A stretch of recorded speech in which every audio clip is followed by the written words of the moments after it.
Hey, hi friends, welcome to today's video. So in this video, we are going to do two things on the app that we are developing, that's a Bhagavad Gita. So the first thing is that we are going to set the app icon, and the second thing is that we are going to set the launch image. Okay. So for that, what we need to do, first thing is that we need to bring the app icon into our app icon folder. Okay. So if you might have seen that earlier app icon used to contain a lot of different sizes, but now we can just put 1024, that's a maximum size, and then accordingly the Apple will itself compresses based for different no iPhone, iPad notification and all those things. So let me bring the app icon here right away, and here we have the app icon. Okay, now I also need to bring the launch image that I'm going to use for my launch icon. So let me bring that as well firstly.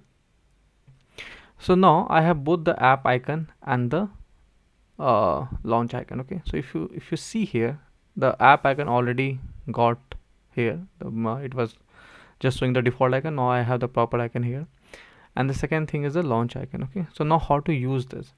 Now in the UI kit projects, and generally we used to have a launch screen dot storyboard, but as this is SwiftUI, we don't need to use this launch screen dot storyboard. We can directly put the images launch icon in the information plist file. So what we need to do basically is that go here, and then inside this plist file basically we have to add something called launch image. Okay, this one, and inside the launch screen you have this image name, and what you need to give, you need to give the image name the same as what we have here. Okay, and let me put it here.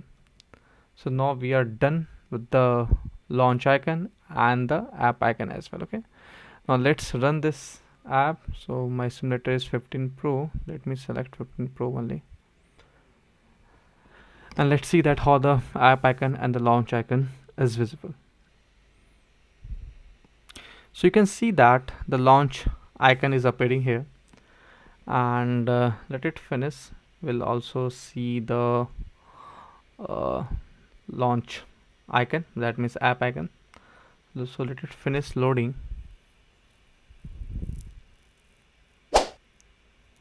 Okay, now if I minimize this, you can see that this Gita QA here, it's showing the app icon. Okay, so that's all for today's video. In the next video we are going to build up the onboarding screen. So thanks for watching. If you have not subscribed to the channel, then please do subscribe it. Thank you.